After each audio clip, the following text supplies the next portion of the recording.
అవి భూమి మీద అత్యంత అరుదుగా మాత్రమే లభించే ఖనిజాలు. దేశ తలరాతను మార్చే శక్తి వాటికి సొంతం. ఇంకా చెప్పాలంటే ఎలక్ట్రానిక్ యుగంలో ప్రపంచ భవిష్యత్తును సైతం అవి శాసిస్తాయి. అవి ఎవరి దగ్గరుంటే వారిదే భవిష్యత్. వాటిని అడ్డు పెట్టుకునే డ్రాగన్ గేమ్స్ మొదలుపెట్టింది. భారత్ను ఎదగకుండా అడ్డుకుంటోంది. ఇక్కడే వ్యూహం మార్చిన మోడీ సర్కార్ రేర్ ఎర్త్ మ్యాగ్నెట్స్ కోసం మాస్టర్ ప్లాన్ సిద్ధం చేసింది. ఈ ప్లాన్ వర్కౌట్ అయితే ఎలక్ట్రానిక్ యుగంలో భారత్ కింగ్ మేకర్గా ఆవిర్భవించడమే కాదు, చైనాకు దిమ్మ తిరిగే షాక్ ఇవ్వడము ఖాయం. ఇంతకు అత్యంత అరుదైన ఖనిజాల కోసం మోడీ సర్కార్ మాస్టర్ ప్లాన్ ఏంటి? భారత్లో నిజంగా ప్రపంచాన్ని శాసించే ఎర్త్ మ్యాగ్నెట్స్ ఉన్నాయా? Let's watch.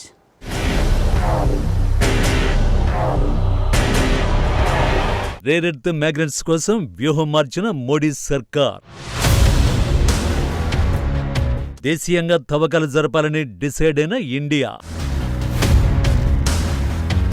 భారత్లో నిజంగా ప్రపంచాన్ని శాసించే ఖనిజాలున్నాయా? అరబ్ కంట్రీస్లో చమురు అధికంగా దొరుకుతుంది కాబట్టి ప్రపంచంపై వాటి ముద్ర ఎక్కువ. వాటిని దక్కించుకునేందుకు అమెరికా ఎన్నో యుద్ధాలు చేసింది, ఎంతో డబ్బు ఖర్చు పెట్టింది, అయినా ఉపయోగం దక్కలేదు. ఇక ఉక్రెయిన్పై యుద్ధం చేస్తున్న రష్యా నేటికి యూరప్కు తల వంచడం లేదు, పైగా రోజురోజుకు కాలరెగరేస్తోంది. ఇందుకు కారణం ఆ దేశం వద్ద అపారమైన చమురు నిల్వలు ఉండడమే. ఖనిజం లేదా చమురు ఇవే ఇప్పుడు ప్రపంచాన్ని శాసిస్తున్నాయి. లేకుంటే ఎడారిలో ఉన్న అరబ్ దేశాలను ఎవరు పట్టించుకుంటారు?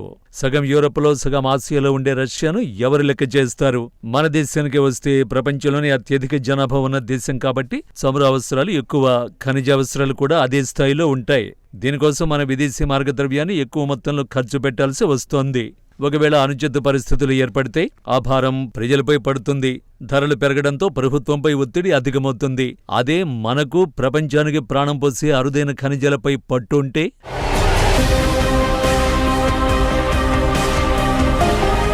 ఎలక్ట్రిక్ వాహనాలు, విండ్ టర్బైన్లు, స్మార్ట్ ఫోన్లు, రక్షణ రంగంలో రేర్ ఎర్త్ మ్యాగ్నెట్ల అవసరం ఎక్కువ. ఈ మ్యాగ్నెట్స్ నియోడిమియం, డైస్ప్రోసియం, టెర్బియం వంటి అరుదైన భూమి లోహాలతో తయారవుతాయి. ఈ మ్యాగ్నెట్ల ఉత్పత్తిలో 90% వాటా చైనాదే. ఆ దేశం నుంచి ఇవి ప్రపంచానికి సప్లై అవుతున్నాయి. ఏప్రిల్ 4 నుంచి చైనా ఈ రేర్ ఎర్త్ మ్యాగ్నెట్ల ఎగుమతులపై ఆంక్షలు విధించింది. దీనివల్ల భారత్ సహా ప్రపంచవ్యాప్తంగా ఆటోమోటివ్, ఏరోస్పేస్, సెమీకండక్టర్ పరిశ్రమలు తీవ్ర ఒత్తిడిలో ఉన్నాయి. అమెరికా తనపై విధించిన టారిఫ్లకు కౌంటర్గా చైనా ఇటీవల ఈ ఆంక్షలు విధించింది. కానీ ఆ ప్రభావం మన దేశంపై పడుతోంది. భారత్లో ఎలక్ట్రిక్ వాహనాల పరిశ్రమ వేగంగా వృద్ధి చెందుతోంది. కానీ చైనా ఆంక్షలు ఈ రంగంపై తీవ్ర ప్రభావాన్ని చూపుతున్నాయి. ఈవీ మోటార్లు, బ్రేక్ సిస్టమ్స్, ఇతర కీలక భాగాలకు రేర్ ఎర్త్ మ్యాగ్నెట్స్ అవసరం.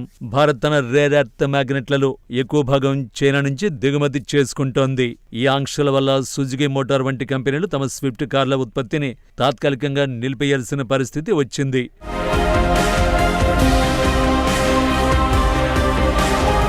మరోవైపు తన రేర్ ఎర్త్ మ్యాగ్నెట్స్ ఉత్పత్తి చైన్పై కంట్రోల్ కోసం ట్రాకింగ్ సిస్టమ్ను ప్రవేశపెట్టింది.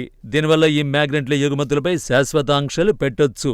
అదే జరిగితే మ్యాగ్నెట్ల అవసరమైన సంస్థలు చాలా వివరాలు చైనాకి ఇవ్వాల్సి ఉంటుంది. ఈ ప్రాసెస్ చాలా పెద్దదవుతుంది. చివరికి ఇదో పెద్ద తలనొప్పిగా మారుతుంది.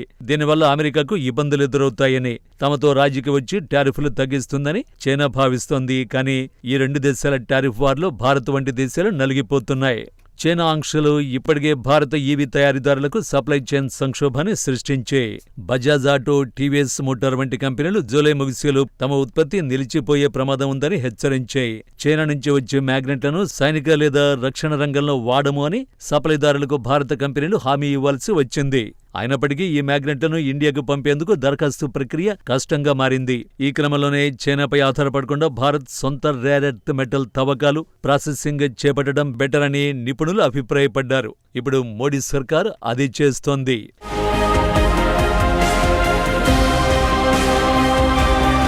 భారత్లో 6.9 మిలియన్ టన్నుల రేర్ ఎర్త్ ఖనిజాల నిక్షేపాలు ఉన్నట్టు గుర్తించారు. అయితే ప్రైవేట్ సంస్థల పెట్టుబడులు తక్కువగా ఉండడం వల్ల ఖనిజాల తవ్వకం పరిమితంగా ఉంది.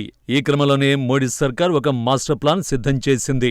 ఎలక్ట్రిక్ వాహనాల్లోని మోటార్స్ లో ఉపయోగించే రేర్ ఎర్త్ అయస్కాంతాలపై చైనా దేశంపై అతిగా ఆధారపడొద్దని భారత్ నిర్ణయించుకుంది. 2500 కోట్లతో ప్రైవేట్ సంస్థల్ని ఆకర్షించే ప్రయత్నాలు మొదలుపెట్టింది.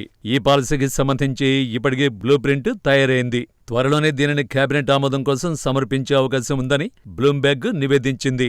ప్రభుత్వం తీసుకున్న ఈ చొరవకు ప్రముఖ కంపెనీలైన వేదాంత గ్రూప్, JSW గ్రూప్తో సహా ఈవీ విడిభాగాల తయారీ సంస్థ Sona BLW precision forgings limited ఆసక్తి చూపిస్తున్నాయి. 7 ఏళ్ల కాలంలో స్థానికంగా తవ్విన ముడి పదార్థాలను ఉపయోగించి సుమారు 4,000 టన్నుల అరుదైన అయస్కాంతాల ఉత్పత్తిలో 3 లేదా 4 పెద్ద కంపెనీలకు మద్దతునివ్వాలని భారత్ యోచిస్తోంది.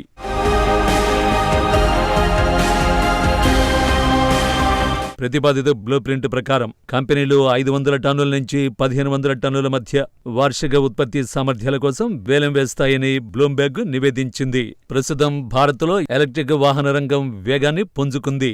భారత్ చాలా కాలంగా దేశీయంగా లేదా విదేశీ ప్రాజెక్టుల ద్వారా అరుదైన ఖనిజ ఉత్పత్తిని పెంచడానికి ప్రయత్నిస్తున్నప్పటికీ ఆ ప్రయత్నాలు ఇంకా ప్రారంభ దశలోనే ఉన్నాయి.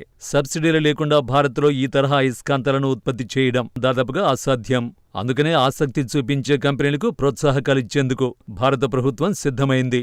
ఈ ప్లాన్ వర్కౌట్ అయితే రేర్ ఎర్త్ మ్యాగ్నెట్ల కోసం భారత్ ఎవరిపైనా ఆధారపడాల్సిన అవసరం ఉండదు. ముఖ్యంగా చైనాపై ఆధారపడే అవసరం పూర్తిగా తగ్గుతుంది.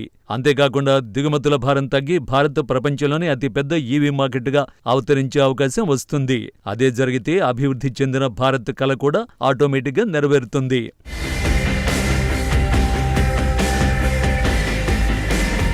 ముందుగానే చెప్పినట్టుగా చమురు లేదా విలువైన ఖనిజం ఉన్న దేశాలే ప్రపంచాన్ని శాసిస్తున్నాయి.